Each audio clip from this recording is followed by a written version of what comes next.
Amazon's been changing how it shows product reviews in the search. I'll break it down. My name is Stephen Pope, and I'm the founder of My Amazon Guy. This is one of my favorite items I've ever sold. It's a mega pint. Johnny Depp's new Netflix 3-episode series just came out, and it's at minute 23 in the first episode where they talk about the mega pint situation. Suffice it to say, I don't think this item is ever going to come back for me, unfortunately, and I'll show you why.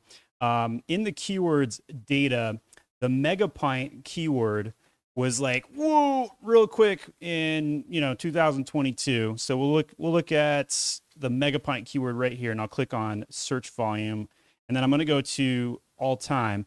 And what do you see here? A giant spike in June of 2022. That was in the middle of the big court episode, and ever since then, it's basically been dead.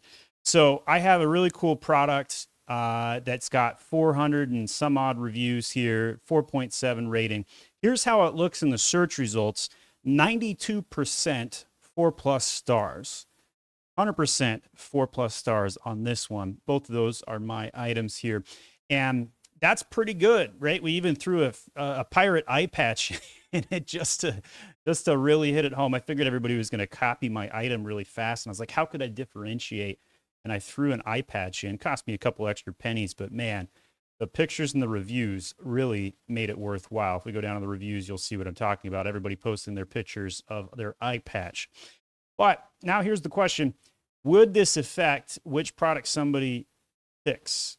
This 92% 4 stars plus, 4.7. Doesn't show us any longer how many reviews the item has. Let's try something a little bit more generic now. Let's just type in funny tumbler and see what comes up. And in here, we're going to see 96% 4 stars, 94% 4 stars, 97% 4 stars. Quite frankly, in my category, pretty much everybody has high reviews. It's a gift item. Almost everybody's pretty happy to receive something that's a gift and it's funny and it's personalized or whatever. But here's the thing. How does this help consumers know which one to click on? It doesn't. Now, the counter to this is, would an item with 3,000 reviews versus 1 review have more interest from the consumer? Well, I think the obvious answer is people would click on the one with more reviews.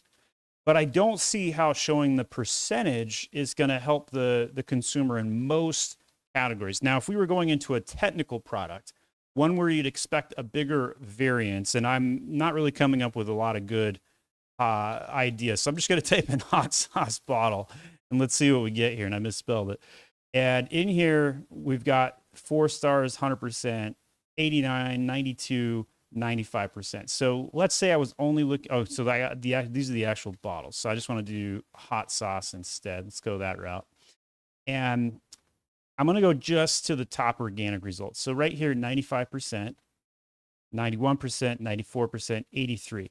So that's interesting. We do have a differentiation on Tough. So Truff is a love or hate it brand. It's also more expensive and thinner. You don't get as much sauce with it. So the question is this going to help the consumer to like zero in and say, oh, I'm going to go with Old Bay. It's got 91%. But if you click on the reviews right there, it's only got 1,200 reviews. You go over to Truff here, they got 27,000 reviews and a 4.4 out of 5. So is the consumer going to put their cursor on the reviews? Probably not, especially not on mobile.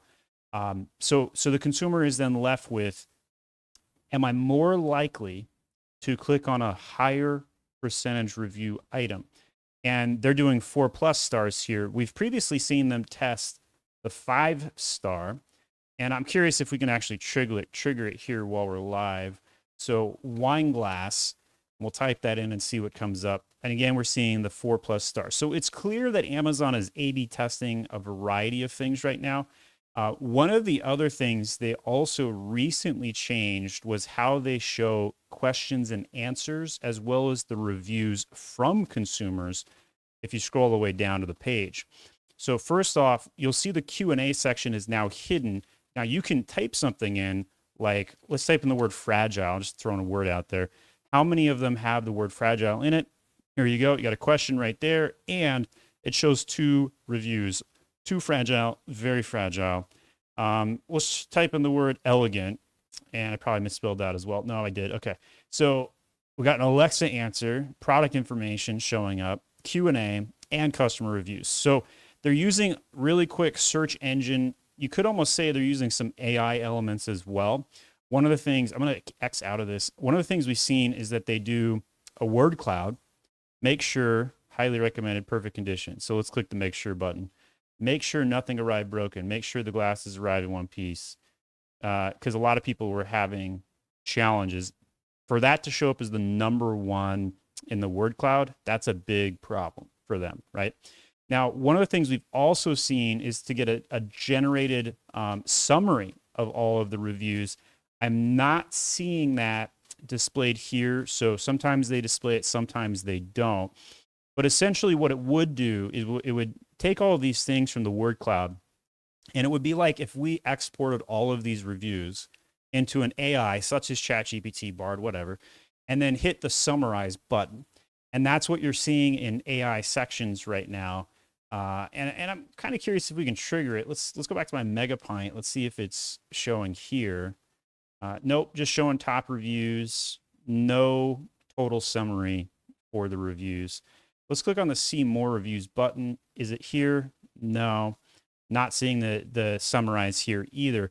So some things, sometimes when Amazon is showing something and then they back off of it, they may not actually be rolling it out. They might just be running a test. So let's type in artisan soap. Let's go to one, just trying to switch up the categories here. I'm SEO ranked #1 for artisan soap on Amazon, which is cool. I got 1,400 reviews there, 1,300.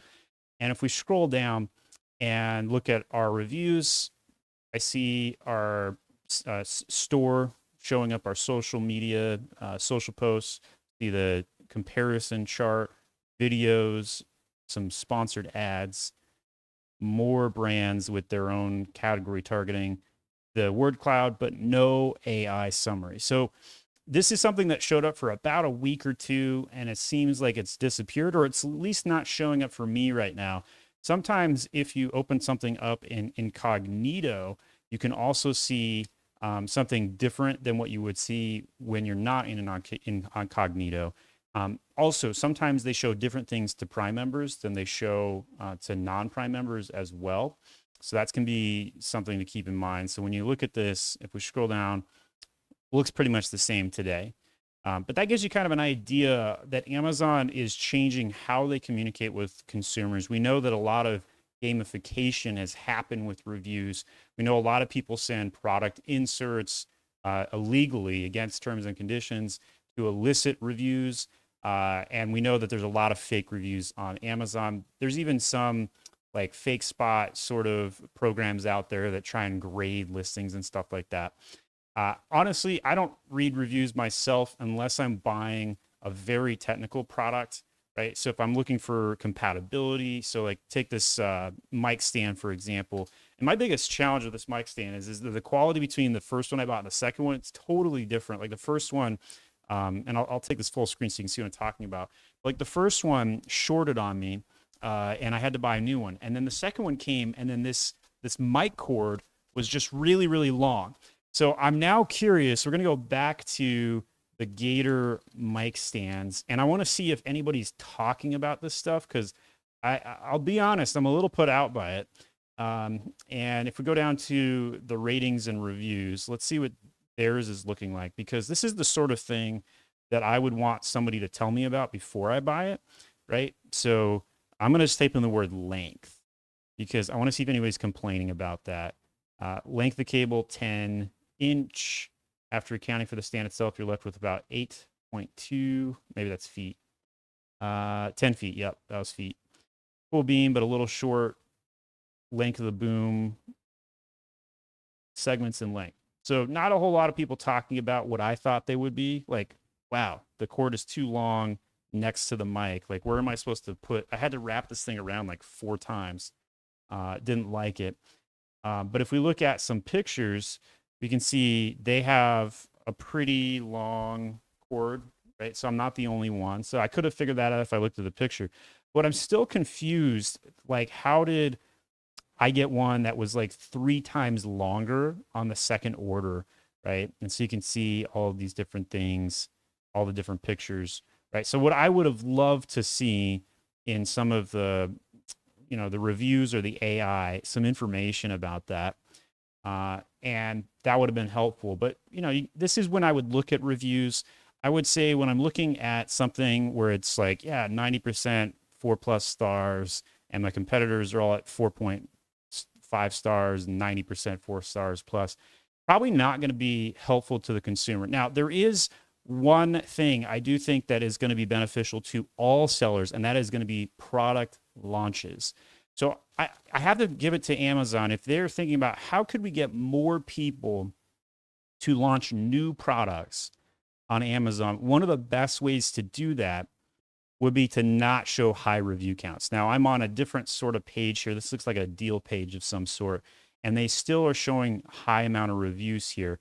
Now, if we were to go into and type in USB-C chargers, so we're going to go into a technical product next and type in the search. Again, in the search results, we're seeing 92%, 96%. I wonder, though, if they're going to ever add a filter on the left-hand side where you can see like the percentage of reviews. Because right now, if I just type 4 stars plus, I mean, like, obviously that's not going to knock anybody out. Average review on Amazon is 4.3 for perspective. That does vary a little bit by category. But when we're looking down this list, like, am I going to pick a different type of product based on the percentage of high reviews? And I'll be honest, I don't think I would. I really don't think I would. Now, I do happen to own several of the products we're looking on the screen. I've had a lot of trouble with chargers, and I think the originals you get directly from like Google and Verizon and whatever are probably superior. Because a lot of the Chinese cut some corners with some of the items they ship into Amazon, and there's not a lot of recourse with that. But if you're looking for something high quality, you're probably going to go for the $50 items versus the $20 ones. So like, look at this Anchor $40 item. Here's a perfect case example. Probably just cost them $3 by clicking on that. And in here, $40 item, 9,700 reviews, 4.7 average. A lot of happy people. And so if you look at the calculation, 83% 5-star, 9% 4, add those two up together, and we've got a 92% 4+ star. And that's how it's displaying on the search result right now. I'm going to scroll down one more time to see if we can get an AI summary of reviews, and it's looking like no go today. So we missed out on that piece of news, but expect lots of more changes with how search is working right now. We're noticing that we're going to start seeing video ads on the actual product detail page. We're seeing a lot of pressure on the search results. The other thing we noticed too is that Amazon announced sponsored product ads. So if we type in a search term again, like artisan soap, sponsored product ads, and I got 4 of those 5 top slots. How about that? That's pretty cool. Are now going to start showing off of Amazon. So if you go over to Pinterest, I don't know if I've been to Pinterest in like 3 years. So here we go. And I don't even know how to like use Pinterest. I need like my wife to come in and help. I think you have to log in to like look around. All right, so let's pause this. I'll try and log in. All right, so I've logged in. I'm going to type in artisan soap now. And what Amazon has said is they're going to start showing sponsored products on platforms such as Pinterest. Now, I haven't seen them show up yet. If you have, add a comment. It might be coming over the next week or two. But essentially, if I was on Amazon and I type in artisan soap and I see an ad like this ad in its current format is also going to start showing up on places like Pinterest. And that's going to be increasing your ACoS, I think, because somebody that's on Pinterest is not necessarily in the same buying mood. All right, so here's a promoted by Macy's. So it goes to the Macy's Pinterest and doesn't go where I thought it would. I thought it might go like to Macy's website or go into Amazon or something, but no go on that. So we're going to probably start to see these sponsored product ads show up on Pinterest and other platforms. Let me know what you guys think about all of these changes in search. Lots of things happening. My name is Stephen Pope. I'm the founder of My Amazon Guy. Slam that subscribe button if you haven't already to get more Amazon news where I break it down, tell you what to expect and why it matters. Also, we have a really cool new tool over at myamazonguy.com, which you can test out today. It's called myamazonguy.com/tip. And you can go here and you can click this button, get a tip, and random graphics with recommendations on what you can do on Amazon. So if you're looking for a tip or something on Amazon, like how to clear your identity verification, that's pretty niche, right? But if you're looking for how to boost your brand impressions, we're giving specific recommendations, pointing out news and stuff like that. If you want to throw me a little PayPal tip, you're welcome. That's totally optional. Or if you want to tell us a tip, you can click submit a tip and tell us what we should cover, right? Like what kind of graphic we should make. We'll take requests and make those out. And if you want a really funny product, go over to Amazon.com and type in just the tip. There's a Tumblr there for it. All right. Thanks for watching, and hit that subscribe button.